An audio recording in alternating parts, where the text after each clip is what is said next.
유교, 육아, 유학 이런 다양한 표현들이 어떤 개념적인 차이가 좀 있는지. 그 유라는 뜻은 사람 인변에 수요할 때 숫자인데요. 예.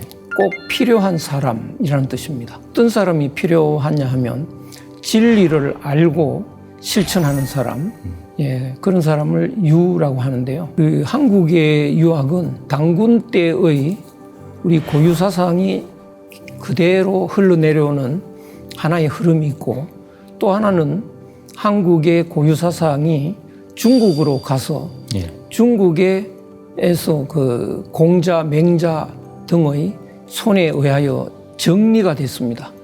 그것이 다시 우리나라에 들어왔는데요. 1차적으로는 그 고구려 소수림 왕 때 들어왔고, 그리고 이제 2차적으로 그 고려 말에 안양서행에 의해서 주자학이 들어왔습니다.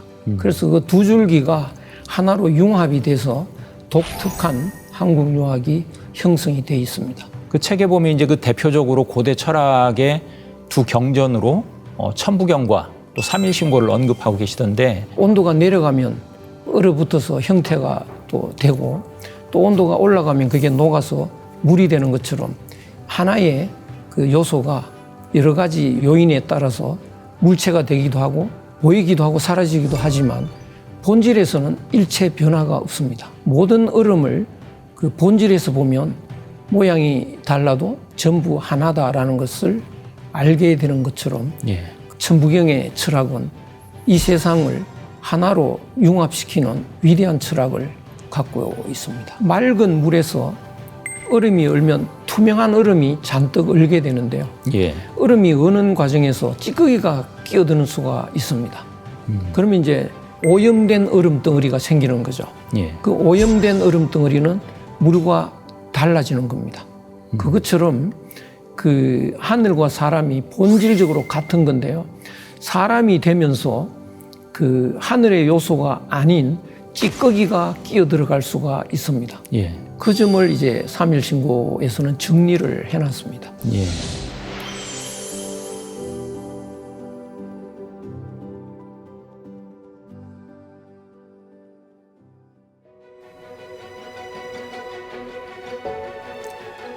안녕하세요.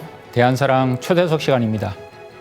오늘은 오래간만에 철학사, 그 중에서도 유학에 대해서 좀 살펴보려고 합니다. 유학하면 보통 2000년 전의 공자를 떠올리게 되죠. 근래에 유학 5000년이라는 방대한 책을 내신 분을 모셨는데요. 성균관대학에서 유학대학장과 대학 원장을 역임하셨던 이기동 명예교수님을 모셨습니다. 어서 오십시오. 네, 안녕하세요.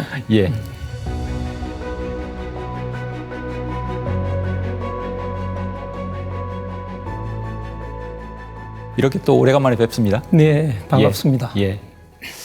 근래 지금 명예교수님이니까 정년퇴직은 하신 걸로 이렇게 그렇습니다. 이해를 할 텐데, 그래도 여전히 바쁘신 걸로 제가 알고 있거든요. 네, 계속 바쁜 일이 많습니다. 요즘 어떻게 좀 중요한 근황을 좀 잠깐 얘기를 해주시죠. 최근에는 이 제가 K철학이라는 것을 좀 설명을 했더니 여기저기서 관심이 많아가지고요. 그 강연 요청이 많아서 바빠졌습니다. 그러세요? 최근에 또 쓰시고 계신 책도 있는 걸로 알고 있는데 어떠세요? 네, 지금은 이제 그 우리나라 철학, K철학이라고 이름했는데요. 그것을 정리하고 있습니다. 그 언제쯤 나오는 거예요? 아마 빠르면 연말에는 나오리라고 생각을 합니다. 그래요? 지금 오늘 다뤄볼 책이 이제 유학 5000년인데 본격적인 얘기 들어가기 전에 좀 한 가지 개념 정리를 좀 해야 될 것 같습니다.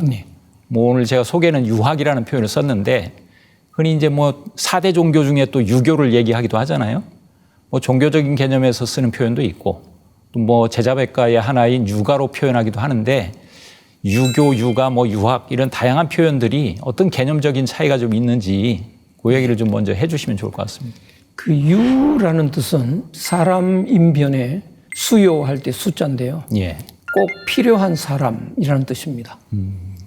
어떤 사람이 필요하냐 하면 진리를 알고 실천하는 사람, 그런 사람을 유라고 하는데요. 그 진리를 가르치는 측면에서 유교라고 하고요.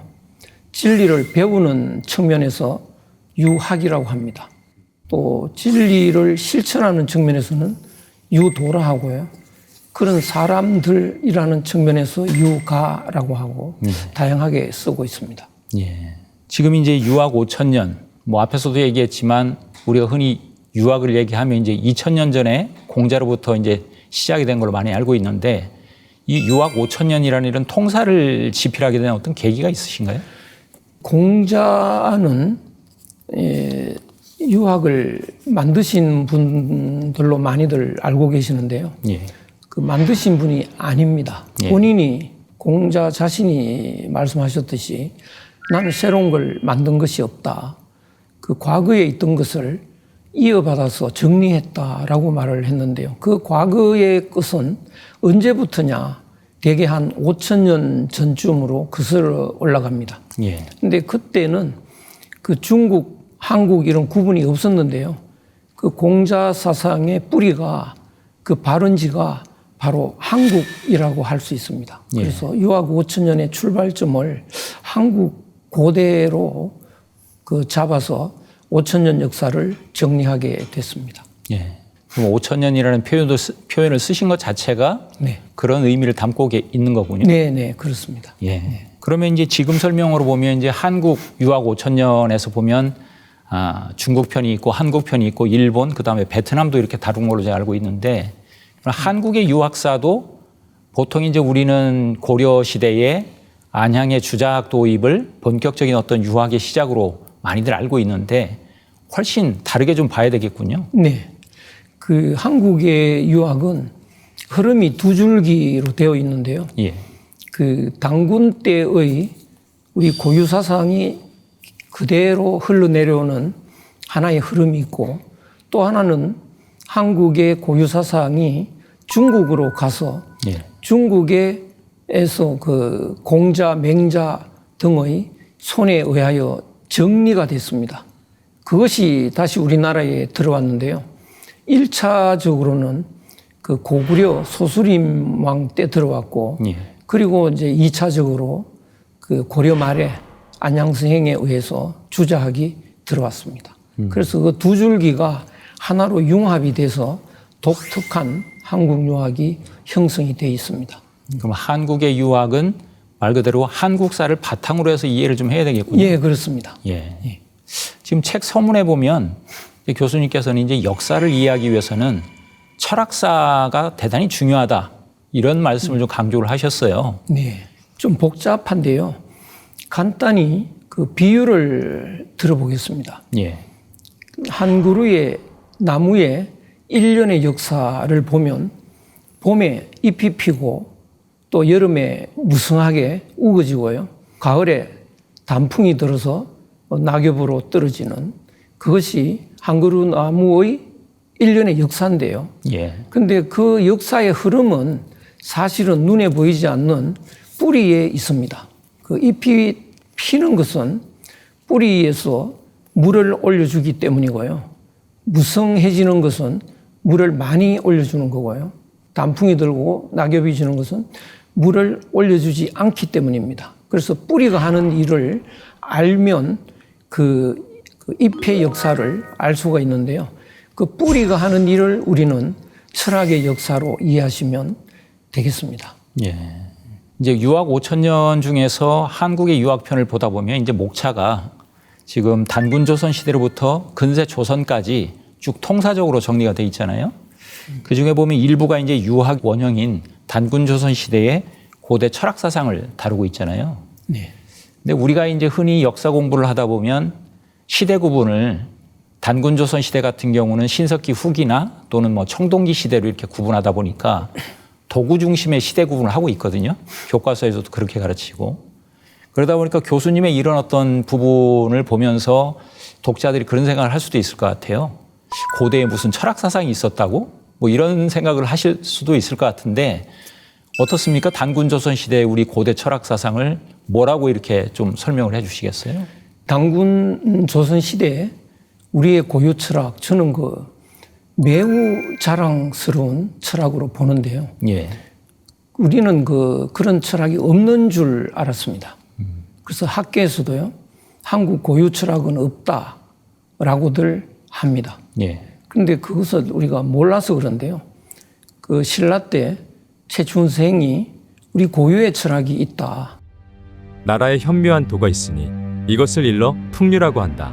가르침의 근원은 선사에 자세히 실려 있는데 실로 곧 삼교를 포함하여 묻 백성을 교화하는 것이다.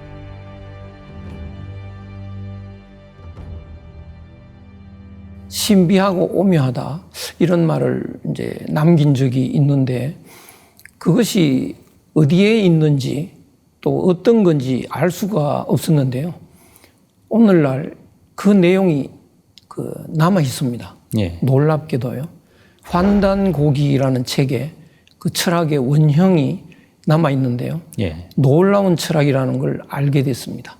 그래서 그 철학을 보고 한국 철학의 원형을 알 수 있게 되고요. 그 원형에서 뭐 노장 철학뿐만 아니고 유학이나 이런 많은 철학들이 거기서 나왔다라는 것을 알게 되었습니다. 결국 교수님께서는 환단곡이라는 책을 접하면서 우리 고대 철학 사상에 대해서 좀 더 주목을 하시게 된 거군요. 그렇습니다. 지금 일반적으로는 이제 교과서에서 고대 철학하면 뭐 샤머니즘이다, 또 애니미즘이다, 토테미즘이다, 뭐 이런 식으로 표현을 하는데 그런 어떤 차원을 뛰어넘는 우리의 고대 철학이 있었다. 네. 뭐 이런 주장을 하시는 네, 거죠. 네. 그 책에 보면 이제 그 대표적으로 고대 철학의 두 경전으로 천부경과 또 삼일신고를 언급하고 계시던데 그 두 경전에 대해서 좀 설명을 해 주셔야 될 것 같습니다. 천부경은 천재 환인의 환국 때부터 구전되어 온 글로 우주의 창조 법칙을 선언한 인류 문화사 제1의 시원 경전입니다. 총 81자로 구성된 천부경은 한민족의 우주관과 신관, 인간관을 담고 있는 우리 민족의 고유 경전입니다. 삼일신고는 본래 배달국 시대에 초대 거발한 환웅천왕께서 전해주신 경전으로 총 366자로 구성되어 있습니다. 지비람삼과 회삼규일의 원리를 근본 정신으로 삼아 하늘과 신, 세계와 인물의 조화 원리를 밝혀주고 있는 고유 경전입니다. 정말 위대한 두 철학인데요. 천부경은 본질적인 것을 설명하고 있고요. 예.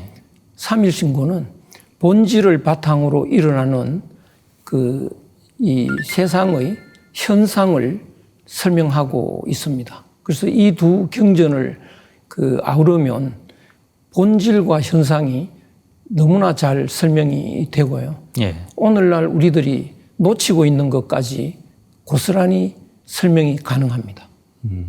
그 천부경은 흔히 81자로 구성된 이제 경전으로 네. 알려져 있고 그 천부경에서 이제 교수님은 크게 4가지 핵심을 지적을 하시는 것 같아요.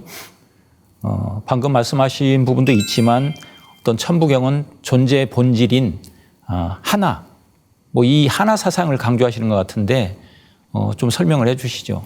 천부경에서 이 우주 만물의 본질을 하나라고 설명을 하는데요. 예. 그 하나라는 설명이 오늘날 잘 이해되지 않는 그런 부분이라서 우리들이 그 중요성을 모르고 있었습니다. 예. 서양의 과학에서 물질의 본질을 단자로 봤기 때문에요.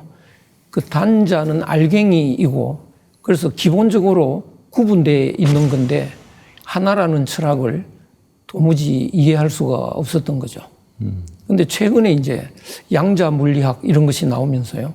그 단자론의 이론이 이제 잘못됐다는 걸 알게 되고 이제 하나로 통하는 그런 것을 이제 밝히기 시작했는데요. 그러고 보니까 이 천부경의 가치가 완전히 이제 드러나게 되는데요.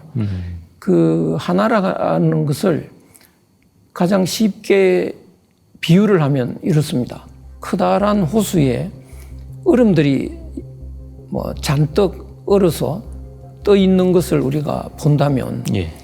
얼음은 굉장히 다양하게 많은 것이 있다 하더라도 본질적으로 물하고 똑같습니다. 예. 물이 H2O고요. 얼음도 H2O입니다. 그래서 본질이 똑같고 모양만 다를 뿐인데 그 본질을 천부경에서는 하나라고 보는 거죠. 예. 그래서 이 모든 얼음을 그 본질에서 보면 모양이 달라도 전부 하나다라는 것을 알게 되는 것처럼 예. 그 우리의 천부경의 철학은 이 세상을 하나로 융합시키는 위대한 철학을 갖고 있습니다. 그게 이제 천부경이 81자 중에 일자가 11번 등장하는 걸로 알고 있거든요. 네, 많습니다. 예. 그리고 이제 처음 시작도 일시해서 일로 시작하고 네. 또 끝날 때도 일시무종일, 일종무종일에서 끝날 때도 일자로 끝나니까 네. 대단히 중요한 하나 사상을 담고 있는 경전이고 그렇죠. 그걸 이제 본질적인 경전으로 보시는 거군요. 네, 그렇습니다. 예. 지금 천부경의 하나의 본질이 그러면 어떻게 작용을 하고 어떻게 유지가 되는지 그 얘기를 좀 해주시죠. 쉽게 우리가 이해할 수 있는지는 모르겠는데요. 오늘날 우리는 하나라고 하면 이제 물리학에서 그 무슨 양자라고도 하고요. 예. 그 우주의 본질이 하나다 이렇게만 알고 있는데 사실은 그 하나에 세 요소가 있습니다. 예. 그래서 그 하나의 본질에 마음이 있고 또 기가 있고요. 또 몸의 요소가 있습니다. 예. 근데 그 세 요소가 작용을 해서 이 여러 가지 변화를 일으키는데요. 이 물에도 사실은 물에 마음이 있고 물이라는 물질이 있고 또 물의 기운이 있습니다. 예. 이 세 요소가 작동을 해서 그 온도가 내려가면 얼어붙어서 형태가 또 되고 또 온도가 올라가면 그게 녹아서 물이 되는 것처럼 하나의 그 요소가 여러 가지 요인에 따라서 물체가 되기도 하고 또 이게 사라지기도 하는데 그 눈에 보이는 것은 보이기도 하고 사라지기도 하지만 본질에서는 일체 변화가 없습니다. 그래서 모든 변화는 변화가 없는 바탕 위에서 일어나는 변화일 뿐입니다. 그래서 변화 없는 바탕을 그 잊어버리지 않으면 변화는 변화가 아닌 것이 되죠. 예. 그리고 또 교수님께서는 이제 천부경을 통해서 우리 고대 철학에서 가장 중요시한 것이 생명의 영속성이다. 네. 이런 어떤 그 말씀을 하고 계시던데 네. 그 얘기를 좀 추가로 해 주시죠. 아까 말씀드린 대로 그 물은 변함이 없고요. 예. 물의 마음도 변함이 없고 몸도 변함이 없고 기운도 변함이 없는데 그 사람이 그 몸이 되었다는 것은 물에서 얼음이 된 것처럼 예. 우주의 본질이 이렇게 얽혀서 모여서 몸이 된 거거든요. 그러니까 몸이라고 하는 모양에서 보면 끊임없이 변하고 또 늙어서 사라질 때도 있지만 아무리 변해도 그 물이라는 본질처럼 우주의 본질은 변함이 없기 때문에 우리가 사람을 그 본질을 잊어버리지 않고 본질의 측면에서 보면 변함없는 그 영속성을 가지고 있는 거죠. 그래서 생사도 없고 또 늙는다는 것도 없고 그렇습니다. 생로병사가 없다는 거죠. 이제 교수님께서는 천부경에서 끝으로 강조하시는 부분이 이제 그 마음자리, 네. 이제 본심을 강조를 하셨어요. 유학자시다 보니까 네. 그 본심이라는 게 어떤 의미입니까? 그 하늘의 마음을 또 우주의 본질의 마음을 예. 성이라는 말로 표현을 했는데요. 성은 글자가 마음심에 단다는 생자입니다. 그래서 하늘 마음, 사람 마음은 똑같이 살려는 마음, 살고 싶은 마음이고요. 그래서 하늘 마음을 우리가 제일 빨리 이해하기 위해서는 부모 마음하고 같다고 생각하면 됩니다. 예. 그래서 부모 마음은 끊임없이 아들, 딸 살리려는 마음으로 꽉 차 있죠. 네, 그렇게 이해를 하시면 그 하늘의 마음도 그 이해가 되고요. 또 사람의 마음도 이해가 됩니다. 그거는 뭐 사람이나 동물이나 심지어는 무생물까지 본질이 있는데요. 무생물도 뭐 예컨대 쇠붙이 같은 거 보면 예. 음극, 양극이 이렇게 달라붙습니다. 예. 그것처럼 그 모든 생명체는 음양으로 나누어져 있는데 서로 화합하고 서로 좋아하는 이런 속성을 가지고 있는데요. 예. 이거는 우주 만물의 공통적이라고 할 수 있죠. 아, 본래 마음이다. 예, 본래 마음이. 네. 지금까지 이제 천부경 같은 경우는 흔히 이제 환국 시절부터 네. 구전돼서 전해 내려오는 그 경전이다 이렇게 많이 알려져 있는데 그 뒤에 이제 환웅 시대, 배달국 시대에 들어와서 정리된 것이 또 하나 강조하시는 이제 3일 신고 네, 그렇죠. 말씀하셨잖아요. 그 3일 신고에서 가장 중요하게 생각하는 것은 뭐라고 주장을 하시나요? 그 3일 신고에서는 본질에서 보면 하늘과 사람이 똑같은데요. 예. 사람은 하늘과 달라지는 측면이 생겨버립니다. 예. 그래서 그 물과 얼음의 비유를 다시 한번 들어보겠는데요. 맑은 물에서 얼음이 얼면 투명한 얼음이 잔뜩 얼게 되는데요. 예. 얼음이 어는 과정에서 찌꺼기가 끼어드는 수가 있습니다. 그러면 이제 오염된 얼음 덩어리가 생기는 거죠. 예. 그 오염된 얼음 덩어리는 물과 달라지는 겁니다. 그것처럼 그 하늘과 사람이 본질적으로 같은 건데요. 사람이 되면서 그 하늘의 요소가 아닌 찌꺼기가 끼어 들어갈 수가 있습니다. 예. 그 점을 이제 3일 신고에서는 정리를 해놨습니다. 예. 책에서 이제 좀 재밌는 얘기를 정리를 하셨던데 3일 신고에서 이제 강조하신 부분이 삼수사상이라고 얘기를 하시면서 방금 전에 이제 비교하셨지만 하늘의 순수한 물에 삼수사상으로 이제 성명정을 말씀을 하시고 그것이 이제 인간에게 드러날 때 심기신으로 드러나는데 그 과정에서 이제 찌꺼기가 끼어 있다는 이제 말씀을 하신 것 같습니다. 그렇습니다. 그런데 이런 삼수사상이 이제 유학, 특히 이제 주작에 들어오면서 좀 훼손돼 가지고 본래 한국 고대 철학 사상이 좀 왜곡이 됐다. 그 얘기를 좀 해주시죠. 그거는 이제 주자학뿐만 아니고 예. 오늘날 사람들의 사고 구조가 이분법으로 돼 있습니다. 예. 몸과 마음, 또 음과 양, 낮과 밤, 서쪽과 동쪽 전부 이분법인데요. 그 우리는 그 세 요소를 갖고 있기 때문에 그 우리 고유의 철학이 오늘날 사람들한테 다 왜곡돼 있는 거죠. 네, 그렇게 이해하시면 되는데 그래서 오늘날 이 이분법의 갈등이 그 우리 고대 철학이 되살아나면 그것을 해소할 길이 열린다고 봅니다. 그럼 주작에서는 이제 그 원래 성명정의 우리 고대 삼수사상이 네. 주작에서는 이제 소위 말하는 이기론, 네. 이분법적인 어떤 그 구분론으로 들어가면서 좀 많이 훼손됐다 이렇게 보시는 거죠. 그렇습니다. 네. 이제 교수님께서 우리 고대 철학 사상에 이제 눈뜨시게 된 계기가 이제 환단고기라고 말씀을 하셨어요. 네. 그러시면서 이제 환단고기에 행촌 이해암 선생이 쓰신 단군세기를 통해서 네. 초대 단군왕검의 정치 철학을 또 중요하게 또 주목을 하셨더라고요. 네. 이 단군왕검의 정치 철학에서 중요한 거는 뭐라고 얘기하시는 겁니까? 그 오늘날 그 전 세계적으로 정치가들이 그 정치의 목표를 설정하는데 그 정치 목표가 그 뭔가 보면 제대로 된 걸 찾기가 어렵습니다. 예. 그냥 뭐 경제적으로 넉넉하게 한다든가 뭐 복지를 좀 잘 한다든가 여러 가지 목표를 설정하는데요. 예. 거기에 진리 개념이 빠져 있습니다. 쉽게 말해서 불교식으로 한번 우리가 표현을 해보면요. 예. 사람들을 한테 많이 베풀어주는 여러 가지 방법이 있을 텐데요. 제일 최고의 그 베푸는 것은 그 부처님 만들어주는 거죠. 예. 성불시키는 거라고요. 예. 그 개념이 오늘날 정치에서는 빠져 있습니다.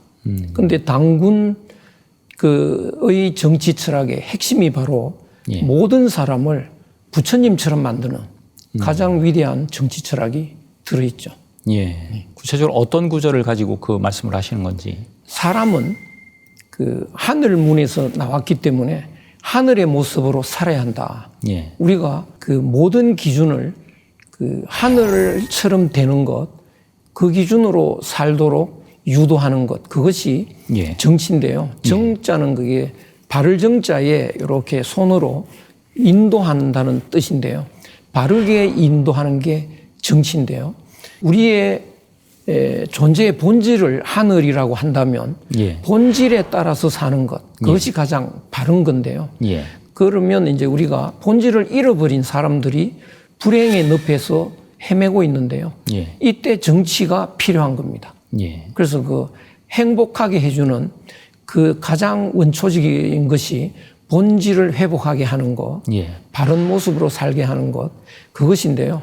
그것을 쉽게 말하면 하늘처럼 살게 되는 건데요. 예. 그것을 그 정면으로 들고 나온 그 철학이 바로 그 당군의 그 정치 철학이 됩니다. 그걸 이제 그 한자식으로는 순천이라고 표현을 하신 거군요. 그렇습니다. 네. 하늘의 어떤 그 이치에 바르게 네. 순리로 예. 따르면서 이제 사는 거, 예, 다시 이제 본질을 회복하는 거. 네. 그게 이제 가정으로 들어오면 그게 효도 사상과 연결된다. 그렇습니다. 부모가 하늘이라는 거죠. 예. 그래서 부모 마음도 하늘 마음으로 이해하면 되고요. 예. 그리고 우리 부모도 할아버지에게서 나왔고 또 정조 할아버지에게서 나왔고 계속 올라가면 하늘에 다 있습니다. 그래서 부모를 모시는 것이 하늘을 따르고 하늘을 섬기는 것과 일치한다고 보고 예. 효도를 강조했습니다. 그럼 효하면 흔히 이제 육아적인 덕목이 아니라 네. 오히려 우리의 이제 고대 철학 사상이 네. 바탕이 되어 있는 거군요. 그렇습니다. 그러니까 하늘을 따르고 하늘처럼 사는 것이 진리라고 한다면 예. 효도는 그 부모에게 봉사한다는 개념이 아니고요. 예. 진리를 얻는 출발점이 되는 것이죠. 그런 의미에서 굉장히 강조할 수밖에 없습니다. 예. 그리고 또 하나 주목하는 것이 보니까 재밌는 것이 남녀의 화합이라는 부분을 또 강조를 하셨어요. 네. 이게 단군 왕금의 정치 철학하고 어떤 연관이 있습니까? 그 당군은 예. 그 본질대로 살기를 바라는 거고요. 예. 그렇게 인도하는 건데 본질대로 산다는 것이 자연입니다. 예. 자연으로 돌아가는 거하고 일치하는 건데요. 예. 그래서 대자연의 기본 그 삶의 원리는 그 음양의 조화인데요. 그래서 모든 동식물이 다 음양 조화를 바탕으로 하고 있습니다. 예. 그래서 사람도 남녀가 조화를 해야 된다라고 하는 것을 그 기본으로 깔고 있는데 그 설명을 재미있게 하는데요. 예. 우리들이 너무 옆 사람한테 듣는 듯한 내용입니다. 예. 집신도 짝이 있다. 예. 그러니까 우리도 짝을 맞춰서 살아야 되지 않느냐. 예. 그런 그 이야기인데 우리들이 흔히 하는 이야기인데요. 예. 그것이 당군에게서 나온 걸 알고 저도 깜짝 놀랐습니다. 예.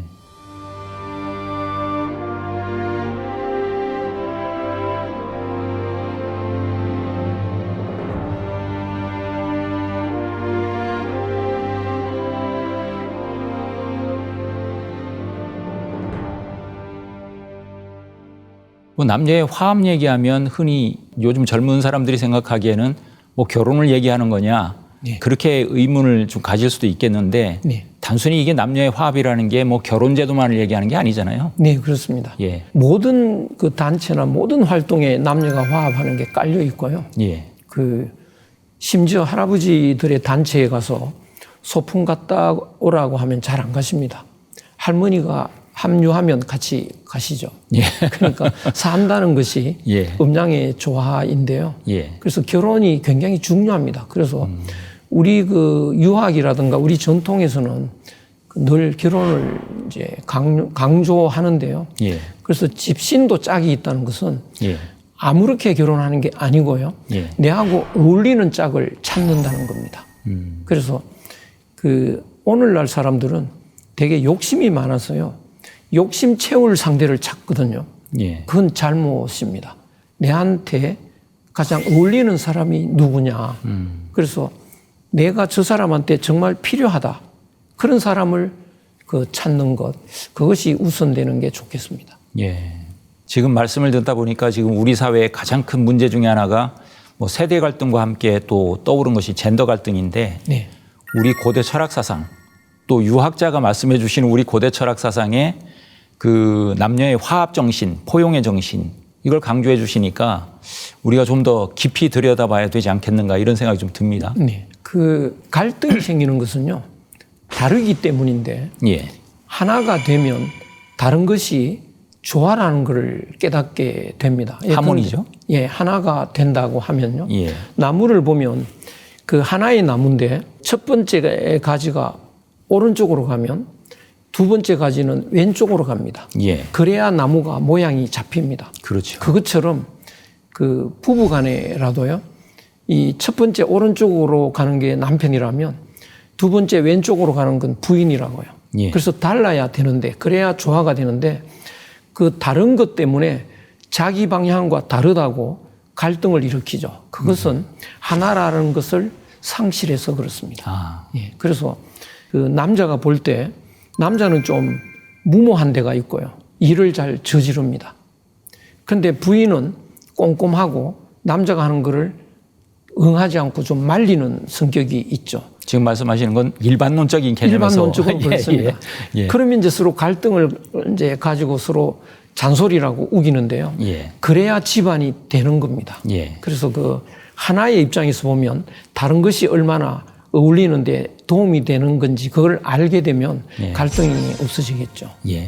지금 이제 또 하나 강조하시는 것이 그 고대 철학 사상에서 이제 특히 고조선 시대에 들어와서 그 3세 가륵당군 때 또 주목하시는 분이 계시더라고요.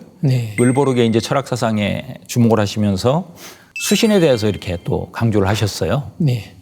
좀 그 얘기를 좀 설명을 해 주시죠. 사람이 이 원래 태어나기로 하늘의 모습으로 하늘 마음을 가지고 행복하게 사는 존재로 태어났는데요. 그 도중에 그 실수를 합니다. 망령되어서 실수를 해서 그 하늘 마음을 잊어버리고요. 또 그 하늘의 몸도 잊어버리고 하늘의 기운도 잊어버리기 때문에 불행에 빠지게 되는데요. 하늘의 본질로 있으면 나는 모두와 하나인데요. 하나라는 것을 놓치지 않는 건데요. 그걸 잊어버리는 순간 나라고 하는 개념이 들어가는 순간 남과 구분이 돼버립니다. 그러면 이제 남과 갈등해야 되고 싸움이 일어나고 그리고 또 늙어야 되고 죽어야 되고 온갖 불행을 이제 떠안게 되는데요. 그래서 이런 불행에서 벗어나기 위해서는 본래의 모습으로 돌아가야 되는데요. 그래서 나가 생기기 이전의 상태로 돌아가는 것이 수련입니다. 그래서 그 당군 할아버지 때는 그 을보록생의 설명도 있지만 수련이 굉장히 그 중시됩니다. 그래서 그 홍산문화 거기서 보니까 그 흙으로 만든 상인데 그 명상하고 있는 상들이 나옵니다. 여신상. 여신상. 그래서 그때 수련을 통해서 우리의 그 본질을 되찾고자 하는 그런 노력들이 있었던 거죠.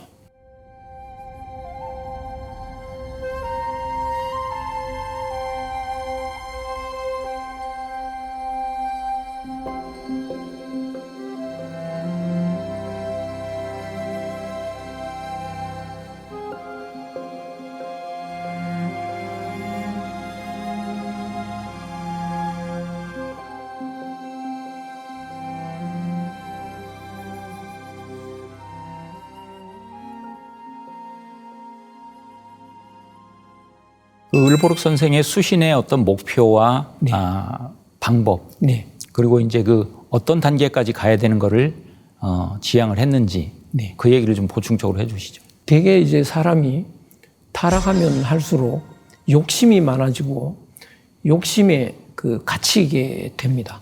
그런데 욕심이 이게 굉장히 강력합니다. 그래서 우리말에 보면 욕심을 이제 없애야 되는데 이게 안 없어진다고요. 그래서 깨야 되는 겁니다. 정이나 망치로 깨듯이요. 그래서 깨고 자꾸 깨어서 끝까지 깨야 됩니다. 그것을 이제 깨끗 이렇게 말하는 거죠. 그래서 욕심을 다 깨서 깨끗해지면 본래의 모습으로 돌아가는데요.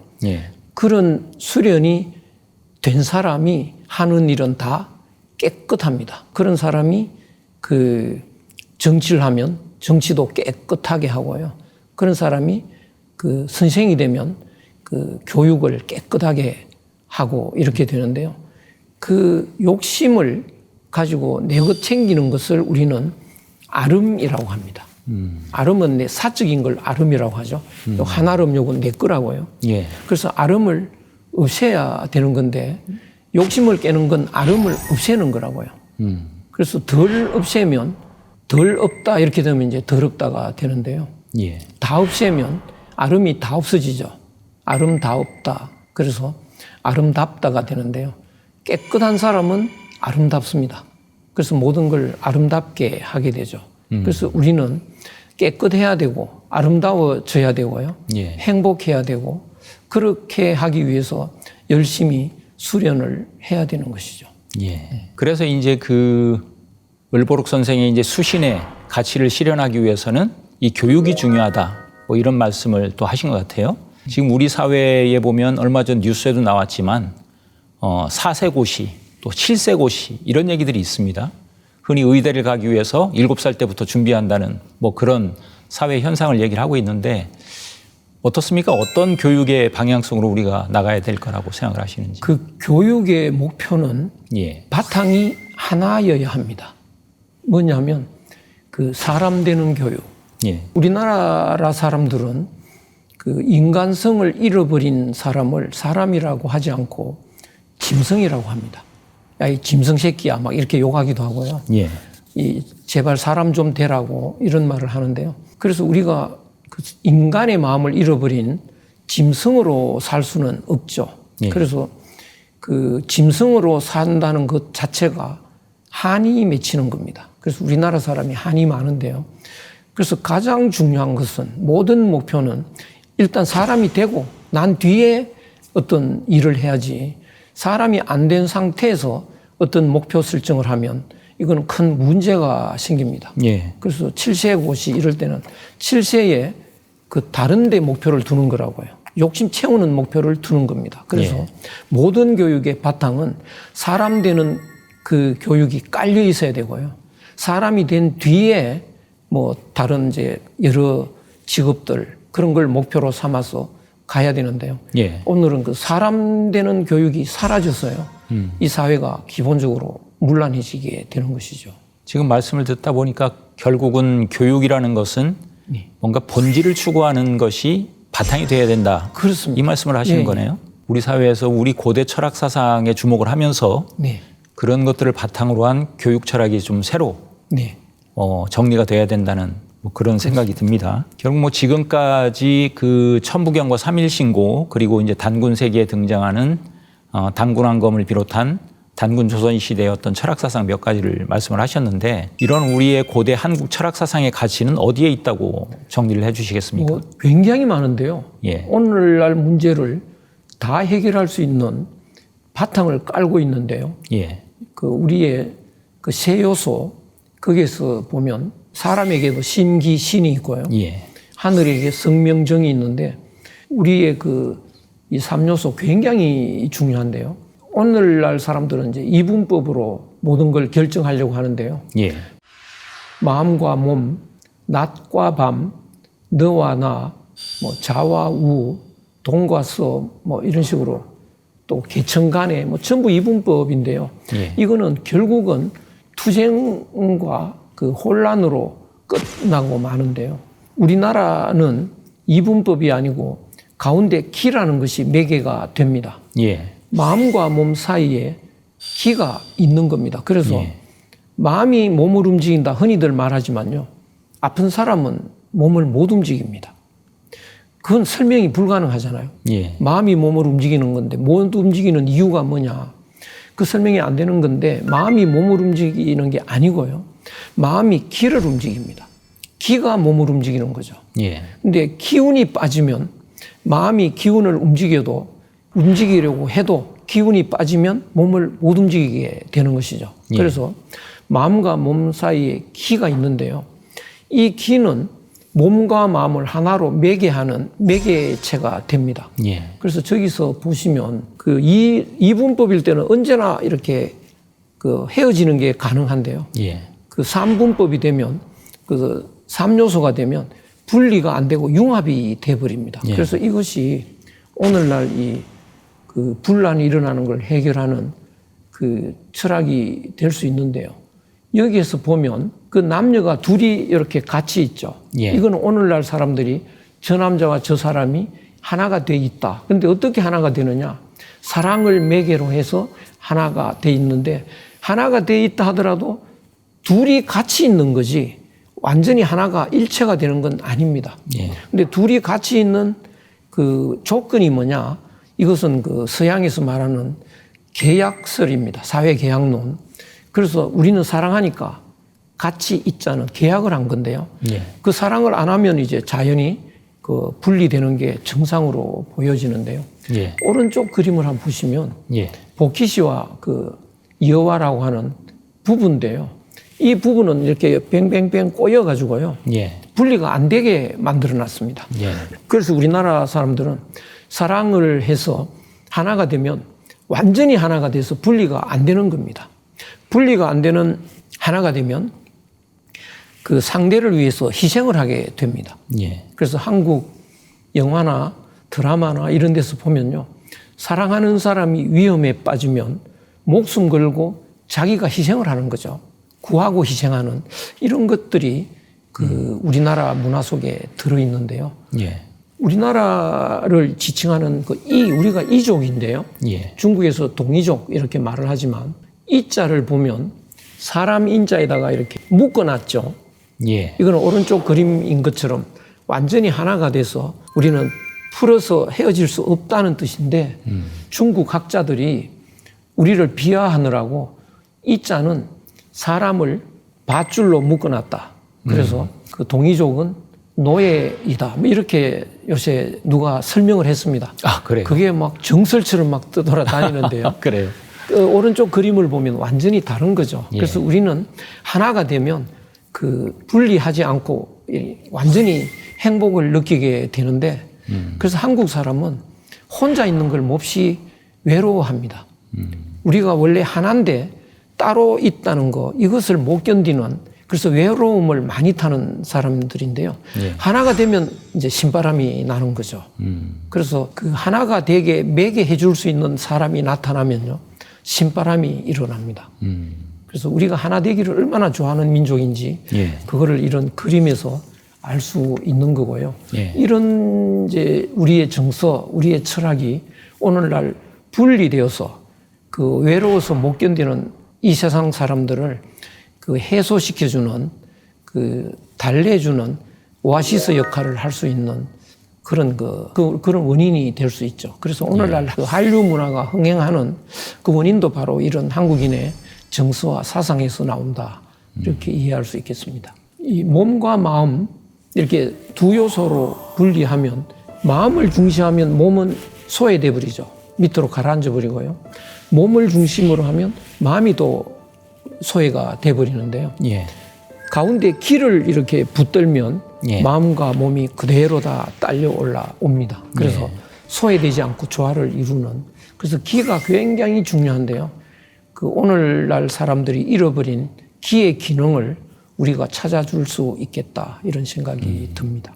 그러니까 지금 말씀하시는 걸 보면 이제 이분법적인 어떤 지금의 어떤 대립 구도 속에서 가장 중요한 것은 그 중재자가 포함된 삼수 정신 이것을 회복하는 거 이게 또 우리 고대 철학 사상의 가장 핵심이죠. 삼수 사상이다. 또 이 말씀을 하신 거군요. 지금 방금 이제 그 우리 한국 고대 사상의 어떤 가치에 대해서 정리를 좀 해주셨는데 교수님은 지금 책에서 보면 지금 우리가 사는 이 시대가 형합판의 철학에서 형상판의 철학으로 전환하는 시기다. 이런 말씀을 좀 하셨어요. 그러면서 그런 어떤 시대적인 그 시점에서 중요한 것이 우리 고대 철학의 역할 이걸 강조를 하셨거든요. 예. 지금 이 시대에 우리 고대 철학이 어떤 역할을 해야 된다고 보시나요? 저는 이제 그 형상판, 형합판 이런 말을 썼는데요. 예. 그 불고기를 구우면 판이 있지 않습니까? 예. 판이 새까맣게 달면 이제 판을 갈아야 되죠. 그렇죠. 그것처럼 불고기는 판 위에서 이제 굽게 돼 있는데 사람은 그 사람을 살게 하는 그 판이 있습니다. 의식의 밑바닥에 판을 깔아놓고 그 위에서 사는데요. 이제 그 판이 어떻게 변하느냐 하면 사람에게 오늘날 이제 두 요소로 이해를 하면 몸과 마음인데요. 몸을 중시하고 몸을 위해서 살아가는 판이 있습니다. 예. 그것이 이제 형합판이고요. 예. 마음을 중시하고 마음을 챙기는 그런 삶을 살도록 하는 것이 형상판이고 마음판인데요. 지금은 그 서양 중심의 그 삶을 살고 있는데요.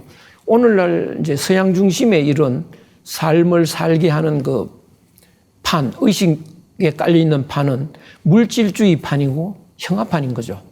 근데 형합판으로 살다 보면 이제 몸 챙기는 삶을 살다가 이제 사는 건데요. 그러다 보면 경쟁을 해야 됩니다. 그래서 경쟁을 하고 이러다가 보면 엄청나게 물질적으로 발전을 하는데요. 예. 끝판에 가서는 너무 경쟁하다 보니까 친구가 없어지는 거죠. 다 경쟁 상대로 바뀌어 버립니다. 그래서 입사 동기도 알고 보니까 이제 승진하는데 적이 돼 버리고요. 예. 입학 동기도 뭐 학점 경쟁, 장학금 경쟁에 적이 돼 버립니다. 그래서 사람들이 무한히 외로워져서요. 마음이 꽁꽁 얼어붙어 버립니다. 그래서 그 마음이 얼어붙으면 남이 잘 되면 내가 불행해지고요. 남의 불행을 보면 행복해지는 이렇게까지 마음이 얼어붙는데요. 이렇게 되면 이제 그 몸을 챙기는 판이 이제 그 약효가 떨어진 겁니다. 예. 그 유통기한이 이제 끝났습니다. 그러면 새로운 판이 깔려야 되는데 그 새로운 판은 마음을 중시하고 마음 챙기는 삶을 사는 그런 판이 깔려야 되는데 그 판이 깔릴 때까지 판가리는 하는 데는 혼란의 시기가 좀 갑니다. 예. 꽤 길게 가기도 하는데요. 이 혼란의 시기에 판을 빨리 까는 방식은 그 많은 사람들이 마음 챙기는 것이 정말 좋다라고 하는 것을 인지를 하면 그 판이 빨리 깔리는데요. 예. 그런 것을 이제 이해시키는데 한국 고대 철학은 탁월하다고 볼 수 있죠. 그래서 예. 한국 고대 철학 이것을 바탕으로 해서 오늘날 K 철학, 한국 철학이 나와서 사람들이 납득하고 이해하고 그런 철학으로 살려고 하게 되면 판이 깔리게 되고요. 그러면 이제 평화가 오게 됩니다. 그런데 온 세상 사람은 그런 판가리를 원하고 있는 건데요. 그런 판가리를 할 수 있는 그 요인이 한국인의 마음에서 나오고 있죠. 그런데 그 마음이 오늘날 이제 그 문화예술의 흥행으로 나타나는데요. 예. 그것만 갖고는 판을 갈기에는 조금 부족하죠. 이제 철학이 나와줘야 확실히 판이 깔리게 되는데요. 예. 그 철학을 만드는데 우리 고대 철학은 굉장히 중요하다 이렇게 말씀드리겠습니다. 지금 보면 책에서는 이제 각 지역의 기존 철학 사상을 포괄하는 차원에서의 보편적인 철학 사상이 필요하다. 네. 그러니까 바로 이제 우리의 고대 철학이 바로 보편 철학으로서 하나 철학으로서 모든 것을 이렇게 분열되어 있는 것을 포용할 수 있고 조화시킬 수 있다. 네. 뭐 이런 의미에서의 강조를 하신 것 같아요. 네. 이 뿌리는 예. 저 땅 속에 있는 건데요. 그 뿌리에서 가지들이 이렇게 나오죠. 근데 가지가 늦게 나왔지만 뿌리가 그걸 포함하고 있는 겁니다. 예. 그것처럼 최치훈 선생은 우리 고대의 철학은 그 이후의 철학들을 포괄하는 뿌리의 역할을 한다고 이제 말씀을 하셨는데요. 그래서 이 고대 철학에서 가장 본질적인 그 뿌리를 우리가 알고 이해한 뒤에 그 우리의 삶이라고 하는 것은 뿌리에서 드러난 잎과 가지의 모습으로 살아가기 때문에 예. 이 잎과 가지의 삶은 여러 가지 그 방법으로 설명들이 이미 나와 있습니다. 근데 그거를 이제 종합하지 못하고 또 과거에 거기 때문에 오늘날에 맞지도 않고 그래서 사람들이 그거를 이제 따르지 않는 건데요. 우리의 그 뿌리 정신, 고대 철학을 바탕으로 해서 오늘날 뭐 여러 가지 철학들이 있죠. 그 불교도 있고 다양하게 있습니다. 기독교도 있고 또 새로운 종교들도 있고 이런 거를 다 그 이렇게 포괄해서 그 뿌리의 정신이면 포괄해서 하나로 꿰을 수가 있습니다. 예. 그 하나로 이제 꿰어서 하나 되는 그 이론을 찾아내고 그 이론으로 오늘에 맞는 철학을 이제 만들어서 우리의 삶의 지표로 만드는 거 예. 이것이 우리가 찾아내야 할 K철학, 한국 철학의 내용이 되겠습니다. 그것이 완성이 되면 세상 사람들이 이제 받아들이게 될 것이고 그러면 이제 판이 완전히 그 형상판으로 바뀌면 이제 그때부터는 평화로운 그 세상이 오겠죠. 예.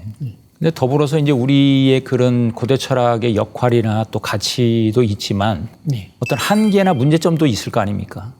그 가장 큰 이제 문제점이라고도 할 수도 있고 한계라고도 할 수 있는데요. 예. 그 하나인 본질을 말은 쉽게 하지만 그것을 깨닫고 몸이 그것을 소화를 해서 예. 몸에서 나와야 되는데요. 예.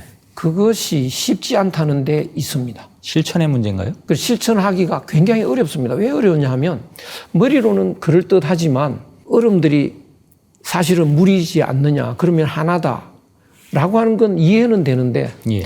이 몸이 얼음이라고 하면 내 몸에서 상대를 나로 여기는 당신은 남이 아니고 나다. 예. 그것이 몸에서 절실하게 사랑이 배어 나올 때 실천이 되는데요. 그렇게 되기까지는 수련을 통한 깨달음이 있어야 됩니다. 그래서 그 과정이 쉽지 않다는 것, 이것이 우리 한국 철학이 가지고 있는 그 가장 어려운 점입니다. 그럼 결국은 그런 부분들은 교육과 네. 또 스스로의 어떤 수신, 네. 또 수양, 네. 또 수행, 뭐 이런 부분으로 해결을 해 나가야 된다는. 해나가야 되는데 이제 오늘날에 필요하게 예. 좀 더 정리할 필요도 있고 예. 많은 사람들이 가장 편리하게 수신을 해서 진리를 얻는 그럴 가능성을 높여주는 거 예. 이것이 우리들이 해야 될 일로 보입니다.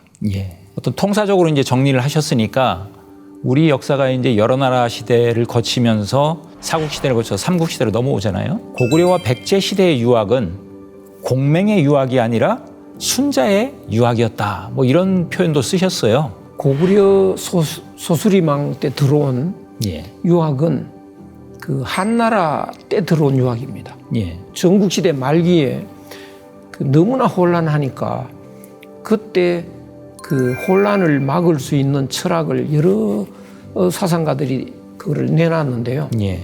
결국은 순자가 가장 그 사람들한테 지지를 많이 받았습니다. 그래서 진시황이 순자 철학 또 그 제자인 한비자 이사의 철학으로 정치하겠다고 나선 것이죠. 그래서 통일을 하고 그리고 이제 이어지는 한나라 때 역시 순자 철학으로 이제 정치를 했습니다. 예. 그래서 한나라 때 유학은 그 공맹 유학이라기보다는 순자 유학인데요. 그 한나라 때 이제 유학이 들어오니까 순자 철학이 들어온 거고요. 그때 동시에 불교도 들어옵니다. 한국인의 그 철학을 좋아하는 그런 정서는 불교를 통해서 만족을 하고요. 예. 그 순자 유학은 현실적인 정치 제도 등에 이제 주로 그 활용을 했던 것입니다. 또 신라는 오히려 이제 고구려 백제하고는 좀 다르게 중국과 네. 떨어져 있다 보니까 단군 철학이 그대로 유지되고 있었다. 고구려 신라에 막혀서 중국하고 직접 통하지 않고 해서 단군 시대 때의 정신이 많이 남아 있었습니다. 그래서 아마 나중에 신라가 큰 힘을 발휘했다 이렇게 볼 수 있겠습니다.